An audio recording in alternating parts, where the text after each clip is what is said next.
మరి యేసు జ్ఞానమందును మనుషుల దయందును దేవుని దయందును మనుషుల దయందును వర్తిల్లుచుండెను. యేసు జ్ఞానమందును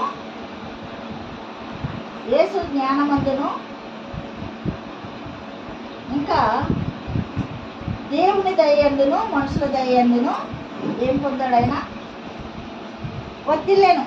అలాగే ఈ బాబుని ఈరోజు అక్షరాభ్యాసం చేసాం కాబట్టి ఈ బాబు కూడా మనుషుల యందు దేవుని యందు కూడా యేసు యందు కూడా ఈ బాబు వర్తిల్లాలా. మరి మేనమామలా ఈయన కూడా ఎప్పటికి వెళ్తాడు అన్నట్టు చాలా తెలివిగల బిడ్డ. మరి సొలొమోనుకి ఇచ్చినటువంటి జ్ఞానమును జ్ఞాపశక్తిని బిడ్డకి ఇవ్వాలని మరి దినాన్ని అక్షరాభ్యాసం చేసే కృప దేవుడు ఇచ్చాడు.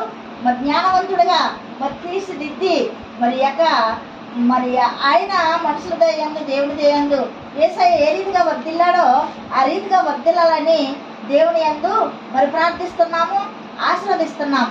కాబట్టి దినాన్ని అక్షరాభ్యాసం చేసే కృపనిచ్చాడు. చక్కగా రాశాడు, ఏడవలేదు. మరి అమెరికా ప్లేట్లు వెళ్ళిపోతున్నాడు మేనమామల దగ్గరికి.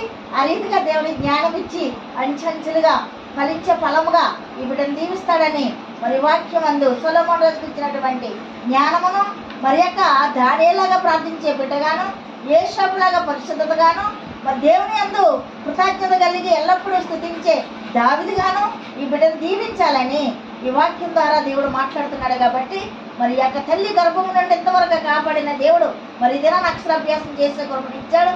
మరి చదువులోను మరి భక్తిలోను మరి పెద్దల ఎందు మర్యాదలోను వర్తిల్లుతూ దేవుని మహిమ బిడ్డగా ఉంటాడని కోరుతూ దేవునికి వందనాలు చెల్లిస్తున్నాను. ఈ వాక్యం దేవుడు దీవించుగాక. ఆమేన్. మంచి వాక్యం వచ్చింది.